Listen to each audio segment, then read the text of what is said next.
Droomdelwers deur Esta Stein, hoofstuk 2.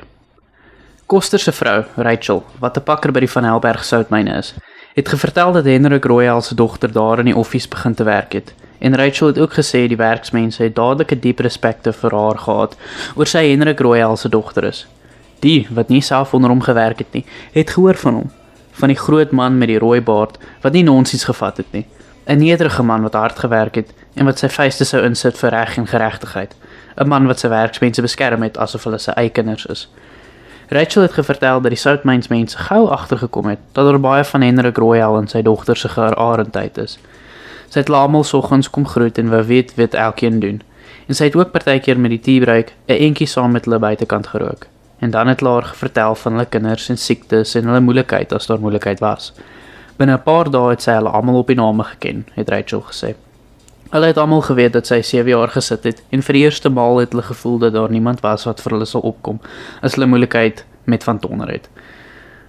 Van Tonner was nog nooit 'n maklike baas gewees nie. Die mense het nou vir haar die naam Windhond gegee, oor dat sy so vinnig loop. Verente, oor die soutpanne tot ander kant by die soutakkers, tot by die vlei lande het sy geloop met die dun lyn soos die wind van self. Rachel het gesê sy loop waar ander die bakkie vat en ry. Sy was soos een met die rooi mure in die gat, wat nooit lank in die offies kon stil sit nie, en dan is sy uit in die stoor in, of by die drivers op die omheen. Die soutpan se ooptes lyk soos die wit hemel waarin sy geglo het toe sy en Celie nog klein was. In die glansende spierwit hemel skyn die son op soutkristalle, wat soos diamante skitter.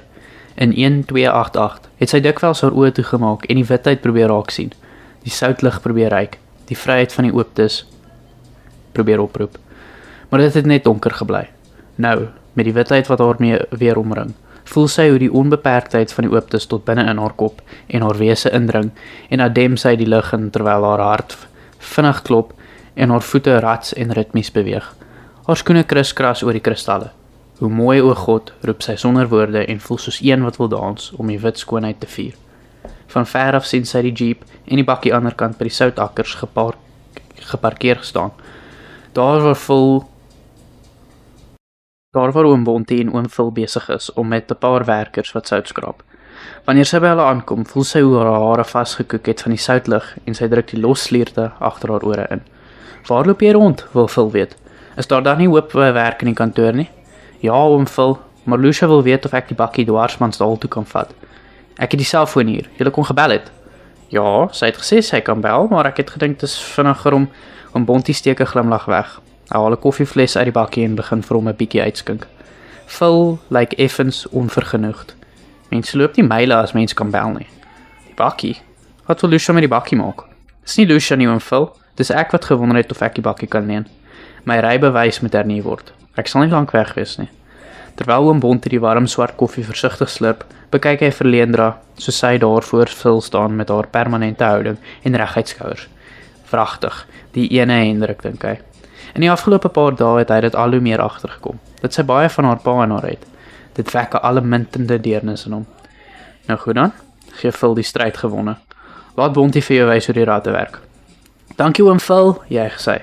Ek het so lank laas gery, ek weet self nie meer hoe dit voel nie. En jy ry stadig, daar is gereeld spoedlokvalle nes jy dwarsmansdaal binnekom.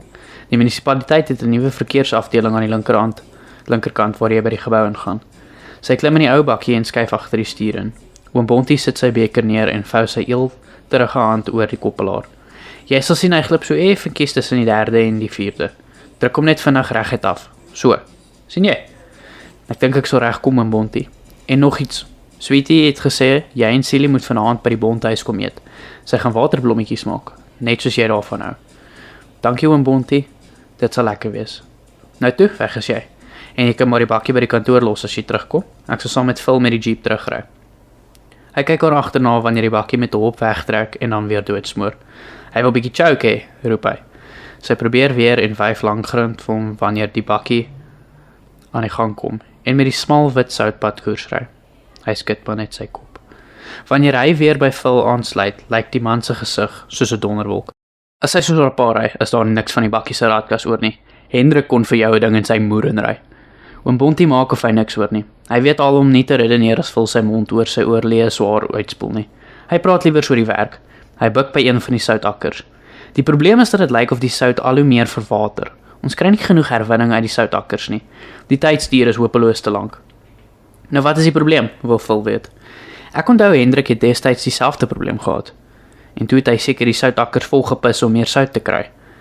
Dan bond die krap sy kop en neem weer sy halwe beker koffie. Hy vat 'n paar slukke en voel hoe dit sy nek warm word. Nie van die koffie nie, van Phil se skoorsoekery. Maar na 'n ruk kan hy dit nie hou nie. Die beste is dat ons 'n geoloog kry om te kom kyk. Wat weet 'n geoloog van ons wat ons nie weet nie? Sal net met slim praatjies hier aankom en ons 'n klomp geld uit die sak uitjaag. Dan soms maar moet. Hy wou sê begin pis, maar skielik voel dit vir hom of Sweetie vir hom kyk en hy bedink hom. Dan sal ons seker maar moet sit en wag vir 'n wonderwerk. Hy voel hoe Phil hom bekommerd aankyk. Celie sit agter in Aunt Sweetie se kafee by die werkstafel wat besaai lê met naaldwerkgoed. Sy is besig om lang stukke oranje wol aan die nuwe pop se kop vas te werk, terwyl die groen krale oogies stip daar. Aunt Sweetie, wat besig is om die bokse voorraad weg te pak, kyk in Celie se rigting. Maar weet daar's geen kans dat Celie, wat altyd so gewillig is, haar nou sou help nie. Waar's Koster? Vra sy vir haarself. En wragtig, hy sit alweer op die stoeptrappie, besig om 'n lucky draw kaartjie te krap. Koster, hier stak met op die rakke kom. Maar wat sit en krap is jy? Ek kom, Miss Sweetie. Koster staan op. Jy krap al jou geld weg. Dis 'n skelmspil, man. Geen mens wen nooit geen geld nie. Wanneer sy omkyk, staan 'n vreemde, lenige man by een van die hoë rakke en lig met gemak 'n swaar 3-poot swartpot af. Sy bekyk die man se harige, bruingebrande arms, terwyl hy ook 'n rooster van die rak afval. 'n Buiteligman, besluit sy en kyk verby hom na buite waar 'n stowwerige rooi Ford 4-trekbakkie met 'n Kaapse registrasie geparkeer staan. Hy vryf voor sy deurmekaar bruin hare en kyk rond in die kafee. Sy bruin oë is uiteindelik op haar. Ek soek 'n hele paar goedjies, mevrou. Ek sien hier's alles en nog wat. Waarmee kan ons gehelp het, meneer? Vra Aunt Sweetie, duidelik lus vir 'n lekker seil. Want wat ons nie het nie, kan ons altyd order. Die man is geamuseerd. Hier is 'n hele lange lys, maar ek dink ons gaan regkom. Laat ek sien, sê Aunt Sweetie en neem die lys by hom. Koster, wat net so nuuskierig soos sy is oor die vreemdeling, kom plant hom langs haar neer. Sy kyk op. Meneer kamp seker hier rond? Soort van, sê die man en haal al hoe meer goed van die rak af. Koster help om die lysie se goed bymekaar te kry en wanneer Aunt Sweetie die items oplei, bewe haar vingers skoon. Jette, dis R507. Sy sukkel om die R3 uit te keer, want Koster was nog nie bang toe vir klein geld nie. Meneer sal seker nie omgee as ek sweets gee vir change nie. Nee, wat los dit mevrou? Ek is Aunt Sweetie. Hy steek 'n stewige hand oor die toonbank. Samuel. Ek sit 'n paar los sweets in, sê Aunt Sweetie en haal 'n kardusie uit. Sy maak dit propvol pinklekkers en toffies en gee dit vir hom aan. Hy lag met 'n wye mond en wit tande. Dis 'n bargain. Dis my plesier, sê Aunt Sweetie en kyk tevrede met gevoude arms hoe Koster die bokse goed help uitdra. Sy sien hoe die man by die rotstuintjie buite buik en sy stap uit op die stoep. Die man vat een van die klippe, hou dit in sy hand en bekyk dit van alle kante. Koster staan nader en frons. Van die man hou die klip vas of dit 'n eier is. Jy weet nie miskien waar hierdie klippe vandaan kom nie, vra die man. Koster skud sy kop. Kan Miss Sweetie onthou waar laat ons die klippe gekry het? Nee, jette Koster, dis baie lank terug. Dis jare. Koster drink diep en 'n lig gaan aan. Miss Sweetie, is dit nie op die klippe van Skarlaken Drive wat ou Dick Doop du Plessis het nie? Die slag toe hulle die hotel aangebou het. Onthou Miss Sweetie? Ja, waar's my kop? Dit is so, meneer Samuel. Dis Skarlaken Drive se klippe. Dis 'n plaas hier in die distrik. Baie dankie, sê Samuel, en bær die klip versigtig tussen die plante. Hy haal geld uit sy sak en tip vir Koster met 'n R10 noot. Aunt Sweetie kyk skerp na Koster. Jy bær die geld. Dis nie vir lucky draw tickets nie. Hulle staan en kyk hoe die man in die voertuig klim en wegtrek. Glad nie 'n onaardige mens nie, besluit Aunt Sweetie. Nou wat is sy storie, Miss Sweetie? Nee, slaat my dood, my jete. Ek kon so liewer vir hom 'n klip gegee het vir sy klein geld.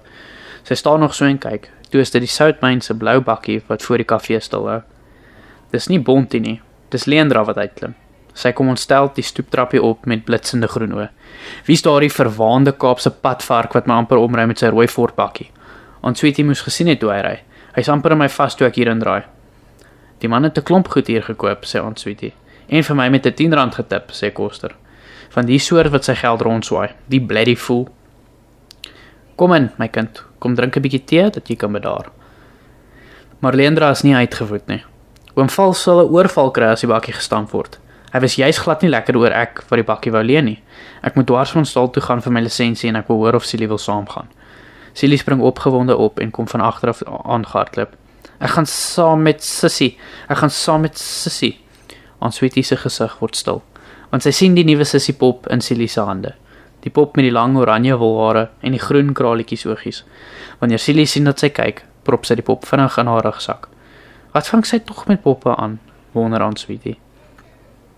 Fakie se stories uit die hotel uit het al hoe ernstiger geword, want net wanneer Fakie met my gepraat het ek gevoel soos een wat 'n verraaier is, want dit het kompleet gevoel asof ek iets weet wat niemand moet weet nie, en wat almal eintlik moet weet. Dit was net 'n kwessie van tyd voor die hele vlaktevlei sou weet van die groot brander wat oor ons almal sou breek en ons sou wegraap. Nie net ons nie, die skool, die kerk en al die huise ook.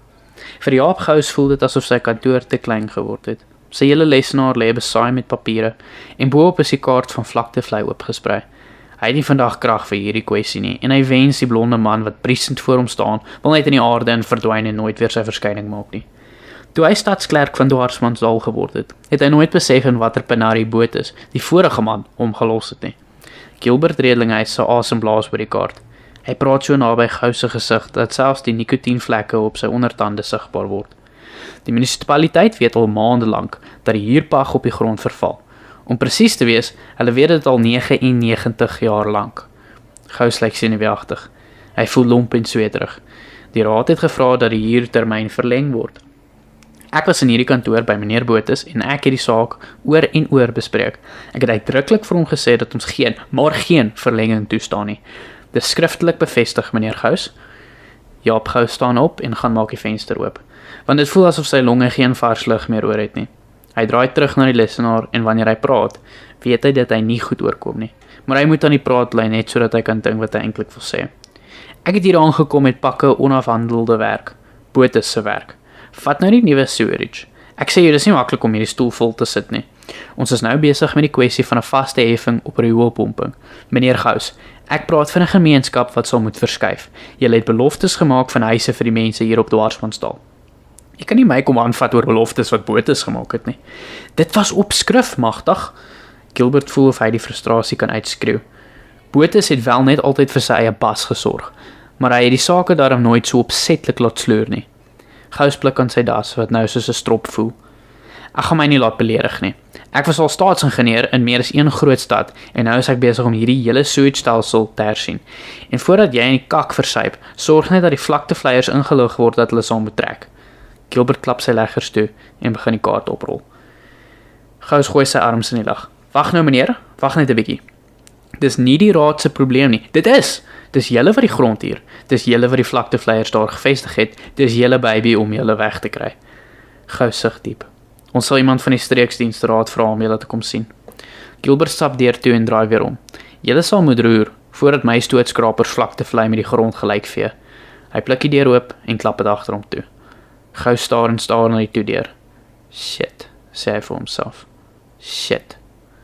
Wanneer Leandra en Silly uit die munisipale gebou kom, sien Silly dadelik die silwer Porsche Carrera wat voor in die straat geparkeer staan. Sy storm op die kar af en loer deur die venster. Kom Silly, kom nou, roep Leandra en gaan vat haar aan die arm, maar Silly bly by die kar en kyk. Die stem wat skielik langs hulle praat, voel soos koue ysblokkies wat langs Leandra se rug afrol. Toe, weg is jy, sê die man vir Silly en druk haar weg. Hou jou pote van my sussie af, sis Leandra. Die man voor haar is Gilbert Redlinghuis. Hy staar bleek na haar, asof hy pas 'n spook gesien het. Dit voel vir haar asof die straattoneel net daar stol, met haar hart wat 'n paar slaam is en vuurwarm bloed wat in haar kop.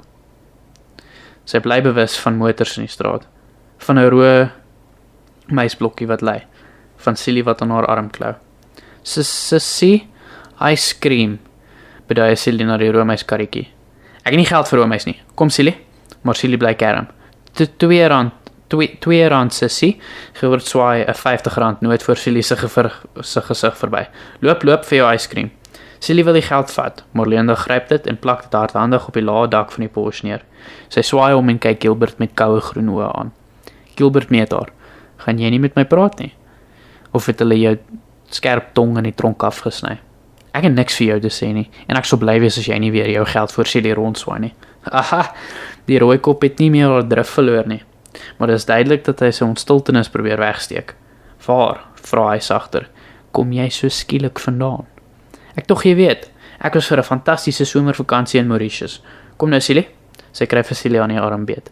Maar Silly bly vassteek met haar oë op die silwerkar. Ek wil eendag in jou kar ry. Enige tyd, sê Gilbert smalend, solank jou sexy suster net saamkom. Leandra se woedende oë blits. In jou kar klim, daar is nie 'n kans in die hel nie. Ons sal sien, sê Gilbert, en sal die twee susters agterna wanneer hulle wegstap. Leandra sluit die blou bakkie se deur oop en klim in. Oomblikke lank bly sy verstard sit, terwyl Silly langs haar inskuif. Silly kyk haar behoedsaam aan. Wat is dit, sussie? Leandra draai na haar oë toe en raak saggies aan die swart hare. Silly, sê sy sag. Jy moet nooit geld van daardie man vat nie, hoor? Hy is sleg, baie sleg. Verstaan jy? Hy lieg en bedrieg almal. Silly se lippe begin bewe. Sy kyk stip en seer gemaak voor haar uit. Ek wil yskriem hê. Ons gaan nou terugry en dan kan jy roomys by Aunt Sweetie gaan eet. Silly is tevrede. Patricia Redlinghuis sit agter die ontvangstoonbank en is besig om haar naels te verf. Wanneer sy opkyk, sien sy die vreemde man by die hotel se portaal inkom. In een geoefende opslag neem sy die lenige figuur waar en stel sy haar versier in die aantreklike vreemdeling. One hell of a hunk, sê sy vir haarself en skud haar blonde hare dosreg. Sy trek die hals van haar swart T-hemp 'n radslaer af en stoot die oop botteltjie naalpolitoer eenkant toe. Sy glimlag met al die verleidelikheid waaroor sy beskik. Haar stem is sag, jeserig. Kan ons help? Hallo, ek het net kom hoor of jy 'n middagete het. Natuurlik, ons het 'n spyskaart of 'n à la carte, hang af wat jy soek. Sy gee vir hom 'n spyskaart aan en terwyl hy dit oopvou, neem sy die kans waar om hom beter te bekyk. Sy bruin hare is deurmekaar en sy arms is bruin gebrand. Hy betrap haar blik om en sê en sy glimlag verleë. Ons sirloin is baie sappig en sag. Klink goed? Jy kan deurkom na die eetsaal en dan sien sy die perskol naalpolitoer op sy hemp. Die botteltjie het omgeval en die inhoud sprei al groter oor die toonbank. Jou hemp, ek is jammer, ek is verskriklik jammer. Sy gryp 'n paar sneeustoetjies en beweeg agter die toonbank uit. Wag, ek sal dit skoonmaak. Hy staan ewig geduldig en wag en hou haar geamuseerd dop, terwyl sy die skade probeer herstel, maar die kol word al groter. Sy stem is rustig. Dit is seker nie so erg nie. Dis midnight magic, dit wil nie afkom nie. Hy glimlag vir haar. 'n Bietjie betowering kan seker nie kwaad doen nie. Haar hart klop wild wanneer hy haar hand neem en haar persnaels bekyk. En aan wie, as ek mag vra, behoort hierdie midnight magic? Sy lek met gemaakte skaamheid oor haar droë lippe. Patricia Redlinghuis, maar almal noem my Patty. Hy skud die hand wat hy vashou. Van der Sand, Samuel van der Sand. Patricia voel dat sy wegsmelt in die lagende bruin oë. Sy neem hom eetsaal toe en maak seker dat hy 'n tafel by die venster kry. Sy gaan kombuis toe en sorg dat daar ekstra skyfies op sy bord is. Wanneer sy vir Gilbert van buite af sien binnekom, storm sy op hom af. Wil jy my nie 'n guns doen nie? Daar sit 'n fabulous ou in die eetsaal. Gaan vra net of hy okay is en dan vind jy uit waar hy vandaan kom. Is dit sy 4x4 hier buite? Ek dink so. Hy kom van die Kaap af. Gilbert lyk moedeloos na sy suster. Ek het regtig nie nou tyd nie, Patty. Vir wat lyk jy so bedonderd? Ek is bedonderd. Waar's ma? Ek dink sy's bo in die flat. Jy lyk soos een wat 'n spook gesien het. Ek het. Hy sug. Gaan self na die eetsaal toe, okay? Jy ken al die pick-up lines beter as ek. Jy sal wel regkom. Sy kyk hom agterna terwyl hy haastig die trappe 2-2 boontoe spring. Die Redlinghuis is 'n ruim woonstel op die boonste verdieping bied 'n onbelemmerde uitsig oor die baai. Waar men net by die moderne oopplan kombuis se toonbank besig is om slaai te maak. Kyk sy kortemaal oor die mondeling van die Soutmansrivier, waar plate, flaminke, pinkkolle in die vlei lande maak. Maar sy kyk ook uit oor die vlakte vallei. Binnekort sal die uitsig van hier af 'n totale ander prentjie wees wanneer die droom begin verrys. Gilbert se droom. Sy visie sal gestalte aanneem en hy sal tot sy reg kom. Dit is haar wens vir hom. Die deur gaan oop en Gilbert kom binne. Sy het hom nie so vroeg verwag nie. Sy gesig is onpylbaar. Hy pluk die yskas se deur oop en haal 'n bier uit. Sy wag dat hy iets moet sê, maar hy gaan staan onrustig by die venster en kyk uit soos een wat niks sien nie. Was jy by Gous? Wat sê hy? Vra sy uiteindelik. Sy kyk hom ondersoekend aan en weet dat iets met hom gebeur het. Dit lê in sy oë wat opsoekend na haar kyk. Dit lê oor sy bleek gelaat. Leandra van Helberg is terug, sê hy. Die ongeloof sprei stadig oor haar gesig.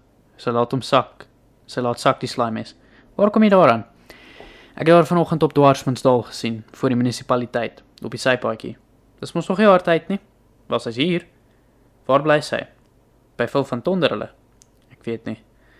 Gilbert kyk lank na sy ma. Indien sy geskok is, laat sy dit nie blyk nie.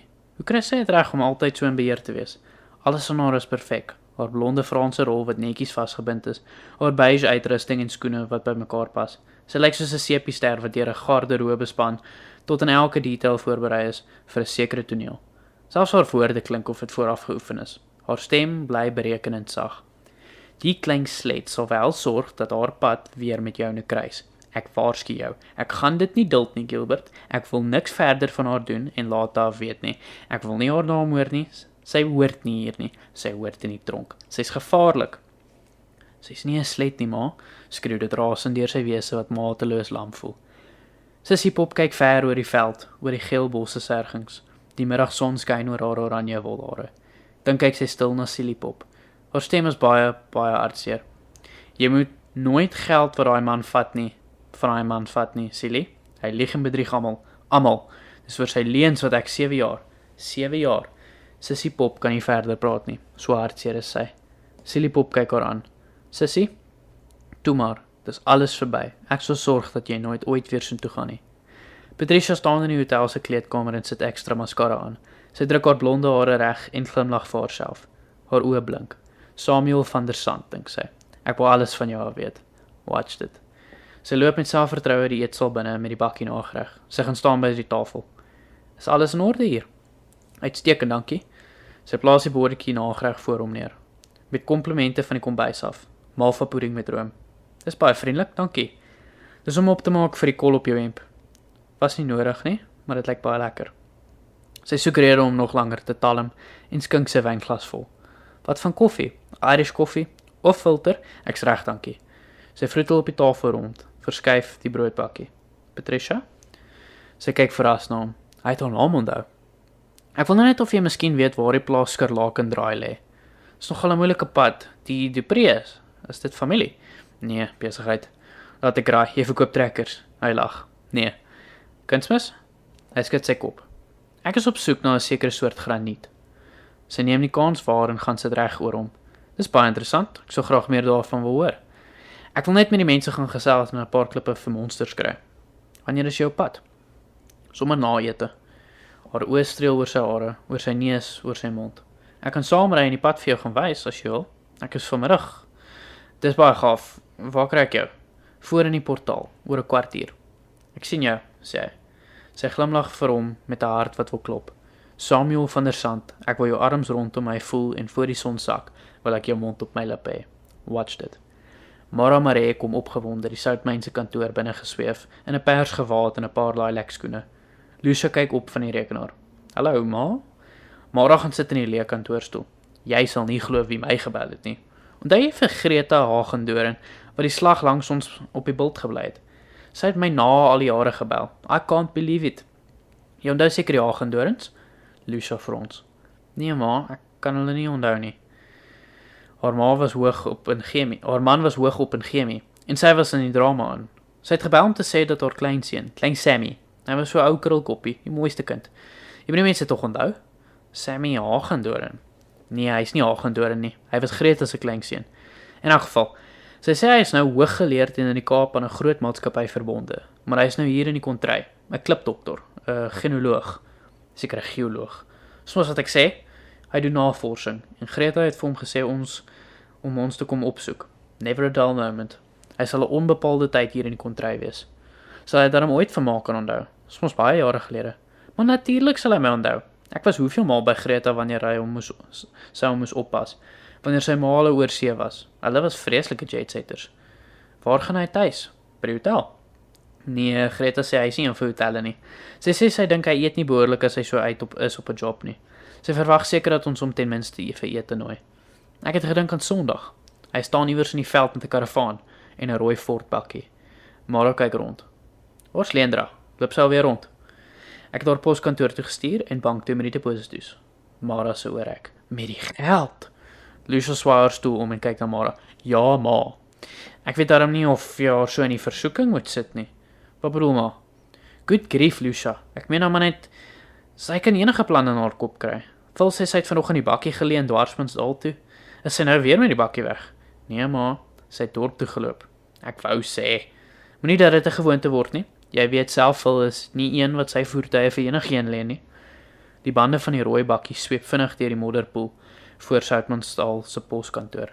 Die modder spat in 'n boog oor Leandra se langbroek. Sy kyk die voertuig agterna. Jou pad vark, roep sy hard agterna. Bloody fool. Sy probeer haar broek afvee. Vir wie is jy so kwaad? Dis Koster wat agter haar praat. Kyk hoe lyk ek. Dis daai selfde bakkie wat amper vanoggend in my vasgejaag het. Die verwaande vark. Sy vee modderdruppels van haar gesig af. En ek sien dis Patty Redlinghuis van die hotel voor by hom. Geen wonder hy so donders verwaand nie. Maar hy het my met 'n R10 getip. Hulle soort swaai hulle geld oral rond. Hulle is almal dieselfde. Dink die wêreld behoort aan hulle. Ek moet terug aan kafee toe, raak Koster haastig. Maar moenie vir Miss Sweetie sê ek was by die post office nie. Hy kyk orskuldig aan. Miss Sweetie sal dit sommer in haar kop kry dat ek lucky draw tickets gaan koop het. Leandra glimlag met eens. My lippe is gesip, Koster. Jy het nie miskien vir my 'n ekstra eentjie nie. Maar al te seker lentjies, ek is bly oor laat ons mekaar verstaan. Hy grawe 'n sigaret uit sy binnesak. Haar gesig raak ernstig. Koster, ek het al baie gewonder oor jou broer, oor ou baas. Wat het toe van hom geword? Het jy toe ooit weer iets van hom gehoor, na daai dag? Niks nie, lentjies, nie 'n dooie woord nie. Party dae dink ek hy sal sommer weer hier aangeloop kom met sy breinjas, maar ek weet nie, lentjies. Dis 7 jaar verby. Sy sug. Ja, Koster, 7 jaar is 'n lang tyd, maar te gou om te vergeet. Vir Samuel lewer die besoek aan Skarlakendraai nie veel op nie. Die Dupree is nie tuis nie en hy wil nie sonder toestemming te lank op hulle grond vertoef nie. Buitendien kla Patty dat sy nie die regte skoene aan het om in die veld te loop nie en hy kan haar ook nie te lank alleen in die voertuig los nie. Miskien kan hy later self weer terugkom. Vir Patty is die rit saam met Samuel deur die gode gestuur. Maar 'n meisie kan ook nie alles aan die noodlot oorlaat nie. Sy moet haar kaarte self kan lees en dit speel met perfekte tydsberekening. Daarom het sy vir Faatjie gevra om 'n koelbag vir hulle te pak met 'n bottel koue Nederburgstein, 2 glase en 'n paar pakkies neute. Wanneer hulle aan die ander kant Soutmansdal in die veld stop, is Patty in haar element. Sy bekyk vir Samuel terwyl hy die glase vul. Hy lyk gemaklik in die natuur. Sy skoene, sy klere, sy breingebrande arms, laat hom lyk soos 'n deurleefde swerwer wat daar tussen die rotse hoort. Hy gee haar glas wyn aan. Dit was 'n briljante idee, glimlag hy. Ek is mal oor enige piknik, smeel sy oor die rand van haar glas. Amper vergeet ek. Hy haal aan Sweetie se breinkardusie lekkers uit en hou dit haar toe. Kies een. Dis van die ou tydse soort met die woorde op. So al 'n pink hartvormige lekker uit. Sy lek daaroor sodat die woorde daarop duidelik uitstaan. Love me tender. Wat sê dit? Vra hy. Die spel van flirtasie het sy eie reëls. Sy glimlag geheimsinnig in sy oë. Ek sê jou later sê. Dan kyk sy weg en verander die onderwerp. Ek het altyd gedink marmer is meer gesog as graniet. Wel nie vir boudoeleindes nie, want marmer is sag en poreus. Dit kan maklik bevlek word met olie of wyn. Graniet kan met 'n tuinslang skoon gespuit word. Hy tel 'n klip op en bekyk dit. So, wanneer jy 'n granietmonster optel, kan jy met die blote oog sien dat dit iets werd is. Mens kan ja. Mens soek maar vir fisiese eienskappe, maar die probleem is dan om die oorsprong vas te stel. Sy raak aan die klip in sy hand en sorg dat die punte van haar vingers liggies aan syne raak. Soek jy ook vir sekere fisiese eienskappe wanneer jy byvoorbeeld 'n meisie ontmoet? Hy glimlag. Sy trant is lig, spottend. Wel, dit werk min of meer op dieselfde patroon. Hy skraap sy keel skoon. 'n Mens soek vir jong graniet met minimale verwering, geen krake, met suiwer homogene kleur. En wanneer die oorsprong gevind word, moet daar ten minste 'n ontginbare bron wees. Haar stem is effensieus. Hoe oud is jong graniet? Hy neem 'n sluk wyn. 1000 miljoen jaar. Ek weet nie of ek so oud sal word nie. Hy lag onbevange. Ek ook nie. Mens wil ook nie so ver vooruit dink nie. Op die oomblik is jy jonk en pragtig. Sy wag dat hy verder moet praat, maar hy staan op. Ons moet liewer gaan, voordat jou ouers dink jy is ontvoer. Hulle ry terug. Wanneer hy voor die hotel stop, wens hy dat hy langer wil vertroef. Is dit die eerste maal dat jy in hierdie kontry kom? Sy gesig word ernstig. Ek was 'n paar jaar gelede hier om navorsing te doen, maar dinge het toe nie uitgewerk nie. Waar bly jy? Ek het 'n kamp opgeslaan daar bo in Kleinkloof. O, daar. Dankie vir 'n aangename middag, Patty, en vir die wyn. Dit was 'n groot plesier. Ek het net gewonder, as jy miskien die oorsprong van hierdie stukkie graniet wil vasstel. Ons woonstel is op die boonste verdieping. Jy is welkom om in te loer wanneer jy tyd het. Dankie. Sy loop die hotel binne en kyk deur die groot vensters hoe die rooi voertuig wegtrek. Haar wange gloei van opwinding. Sy steek haar hand in haar sak en raak aan die pink lekker. Love me tender. Na werk gaan Leandra nie reguit huis toe nie. Sy loop dorp toe en dan strand langs tot by Vlaktevlei, in die rigting van die ou jetty. Vir die eerste keer sien sy die ou klipgebou wat netjies gerestoreer is, met kleurryke blombakke wat aan die vensterbanke hang en lavendelbosse wat die stoep omsoom. Die dak en deure en vensterrame is groen geverf. Op die stoepie aan die see se kant hang nog meer plante van die balke af. 'n Tuinstel van gegote yster staan voor die deur. Verweerde stukke dryfhout, stukke groen visnoot en ou boeye versier die res van die stoep. 'n Naambord hang voor die groen voordeur. Der Schütz. Wat sou dit beteken? Langs die stoep is 'n kruietuin met klippe uitgepak. Die hele plek spreek van 'n besondere leefstyl en oomblikke lank verlustig souer aan die warm atmosfeer wat daaruit straal. Sy begin weer verder stap, maar 'n bekende stem laat haar omdraai. Leandra! Dis Gerald met 'n swart pak aan en sy Bybelsak onder die arm. Sy is bly om hom te sien. Sy oë is bekommerd op haar. Gaan dit goed? Ek het in die Soutmyn se kantoor begin werk. Dit klink positief. My oom se vrou, Lucia, is gelukkig baie geduldig met my. Jou nuwe lewe het inderdaad begin. Dit het ja. Maar daar is nog baie antwoorde wat ek soek. Hy kyk haar pynsend aan. Die Here sal die antwoorde gee as hy dink dit is nodig dat jy dit weet. Dit is nodig, Vader Gerald. Dit is vir my baie, baie belangrik. Hy kyk haar met deernis aan en kies sy woorde versigtig. Jy het voorheen gesê dat jy nog nie vry voel nie. Gaan dit al beter daarmee? Sy skud haar kop. Ek wil weer gaan kyk hoe die kloof lyk, die klein kloof, maar ek weet nie of ek moet nie. Sy stem bly rustig. Partymal, wanneer ons teruggaan na die plek wat ons pyn, sien ons hoe dat die tyd nog genesende rowe gemaak het. Maar ek krap die rowe aan mekaar weer af. Waarmee het jy nie vrede nie? Met die vonnis wat jy moes uitdien? Miskien dit ook. Die wind waai haar hare oor haar gesig en sy druk die los slierte agter haar ore in. Daar's 'n stuk van my lewe daarmee heen, Vader Gerald. 'n Ongeleefde stuk lewe. In die tronk het ek so verlang na my ma se orgel, om net weer te kan speel. Maar my oom moes dit verkoop en ek mis dit, want sy hou op praat. Want blonde vrou met 'n lang oranje romp en plat sandale aan kom aangeloop. Sy het 'n hele pakkerasie onder die arm. Tekenboeke, 'n opvoustoeltjie, werksak, baadjie en esel. 'n Klomp los tekenvelle val uit en sy probeer keer. Guten Tag, Gerald, groet sy vrolik en sit van die goed op die stoeptafel neer. Sy begin om die sleutel in die werksak te soek. Gerald neem die esel by haar en Leandra begin om die losvelle op te tel. Laat ek julle bekendstel, sê Gerald. Dit is Leandra van Helberg en Gretel Grossman, wat kuns by ons skool gee. Sy doen hier die wonderlike botaniese tekeninge van ons veldblomspesies. Gretel het nie 'n los hand om Leandra te groet nie. Ekskuus dat ek so deurmekaar is. Ek kom van die veld af, maar die wind was vandag teen my. Sy stoot die groen voordeur op. Kom gerus binne. Leandra gaan binne en sit die losvelle wat sy opgetel het op 'n tafel neer. Sy bly verwonderd staan in die ruim vertrek wat eintlik 'n ateljee is. Daar is werkstafels en 'n potte bakkierswiel. Skilderye en kleibeelde van voëls staan oral rond. Teen die klipmure is verskeie geraamde illustrasies van veldblomspesies. Die een hoek van die ruim vertrek is met gekleurde panele afgeskort om as slaapplek te dien.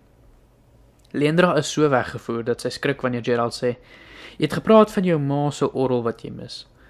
Sy kyk hom stil aan. Sy het my leer speel. Daar's 'n orgeltjie in ons kerk, as jy wil kom speel. Die kerk is die meeste van die tyd oop. Sy kyk hom verras aan. Dankie, Vader Gerald. Jy is welkom.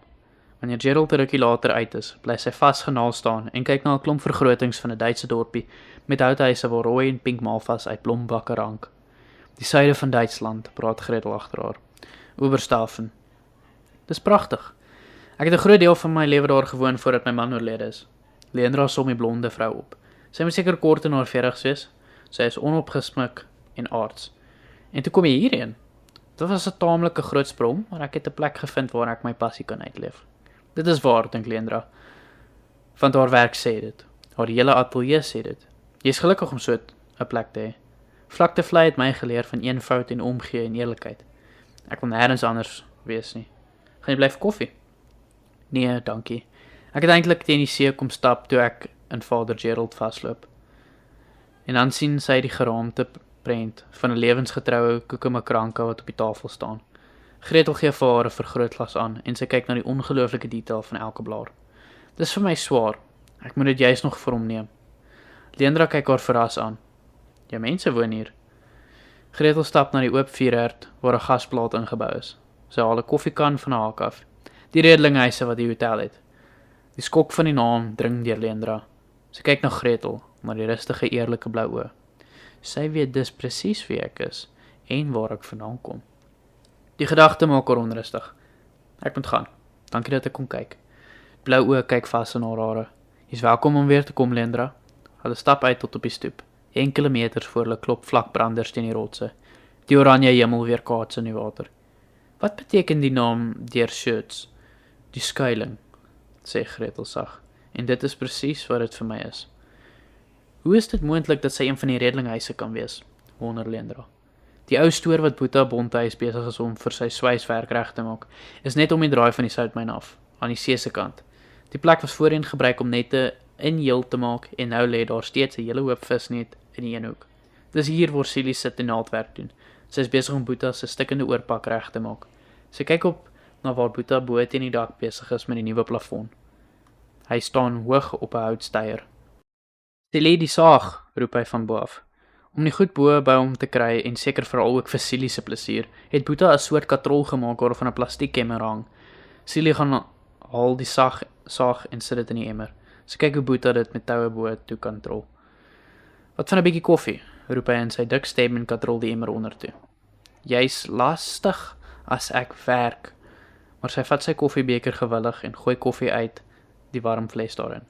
Boeta trek weer die toue en Celie staan afwagtend boontoe en kyk totdat die emmer by hom kom. Jy moet nie die beker so vol maak nie, Celie. Hier's amper niks oor nie. Boeta, sy bly boontoe kyk. Jy het beloof. Wat? Die swaai. Ek het baie werk nou, man. Hy klink ongeduldig. Ons kan later kyk. Hy proe aan die koffie. Dis galbitter. Kry die suiker en sit sommer 'n paar stukkies ma se beskuit ook by. Sy loop haal 'n papiersaakie suiker en 2 stukkies beskuit. Maar voordat sy sit in die emmer sit, kyk sy boontoe. Boeta, wat nou? Jy het beloof. Jy moet ophou kerm, anders maak ek niks. Jy is in elk geval al te groot vir 'n skoppelmaai. Sit nou die suiker in. Maar sy sit nie goed in die emmer nie. Sy kyk seer gemaak voor haar uit. Toe nou man, Celie. Sy sit die suiker en beskuit neer en gaan haal haar rugsak. Hy sien dat sy wil pad gee. Celie, ek sal, ek beloof. Wanneer? Oor die naweek. Dankie, Boeta. Sy sit die suiker en beskuit in die emmer. Hy katrol dit boontoe. Ek kan nie glo dat jy my so op jou pinkie draai nie. Om jou pinkie draai nie, sê hy en begin saag. Sy gaan sit wydspeen op die visnette en gaan aan met die naaldwerk. 'n Rukkie is daar stille gemeensaamheid tussen hulle. Celie, roep hy weer. Wat, Boeta? Sy byt 'n stuk garing af. Jy word nou groot. Jy moenie so lelik sit nie, man. Meisie sit nie so nie. Hoe sit ek, Boeta? Mens kan jou pentie van ver af sien. Sy frons en kyk na haar rok wat opgetrek is. Sy maak haar bene toe en trek haar rok af. Moet ek so sit, Boeta? Ja, magtig, Celie. Hy gaan weer aan met saag. Wanneer Leandra aan die groot skuifdeur verskyn, spring Celie op. Sissie het gekom, roep sy vir Boeta. Leandra kom nader. Wat maak jy alles hier? Ek het Boeta se overall reg gemaak. Boeta is baie slim. Hy gaan vir my 'n swaai maak.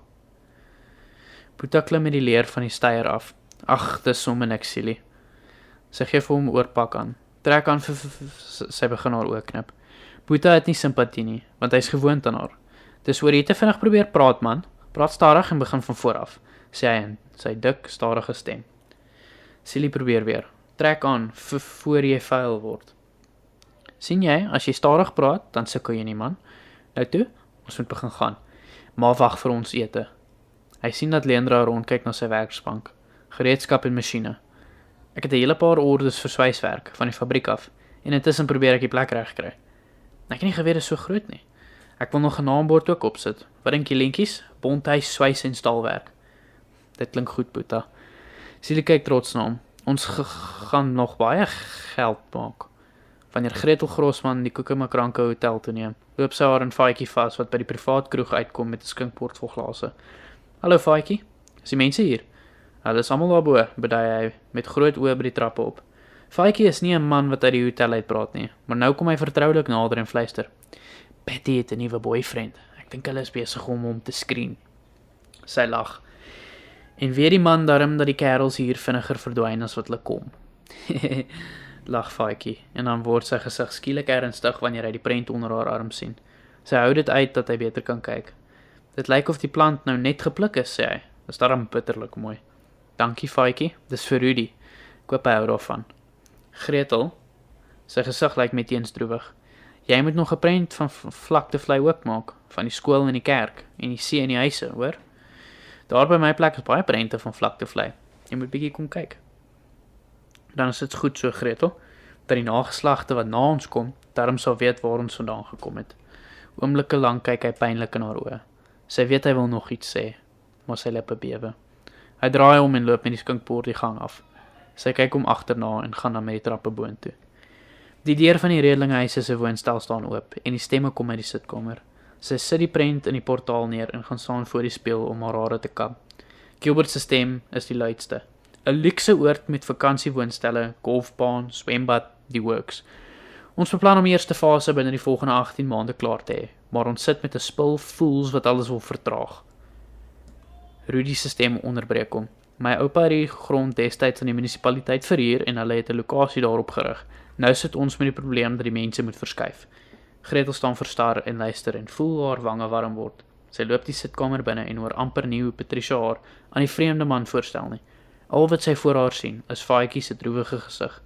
Wat bedoel julle verskuif? Julle het 'n paar maande gelede gesê julle gaan die oop stuk grond by Pelican Bay gebruik.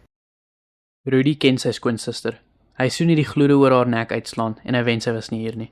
Hy het geweet dat hierdie oomblik sou aanbreek, maar nou het dit hom onkant gevang. Hy wens hy kan alleen met haar praat. Kom sit, Grietjie. Wat van 'n drankie? Sy bly staan. Wat van Pelican Bay? Die argitek, Clive Morris, het besware gehad. 'n Deel van die gebied is 'n vlei land. Dit sal die kostes te veel opjaag om dit droog te lê. Almal stem saam dat Vlaktevlei perfek geleë is. Sy staan hom aan. Dis absurd. Ek verstaan nie hoe julle aan Vlaktevlei kan dink nie. Wat word van die mense? Hulle moet verskuif, sê Gilbert. Die munisipaliteit sal voorsiening vir hulle maak in Dwarswansdal. Die Vlaktevleiers sal uiteindelik beter daaraan toe wees. Wat meen jy nou daarmee? Wat van die kerk en die skool?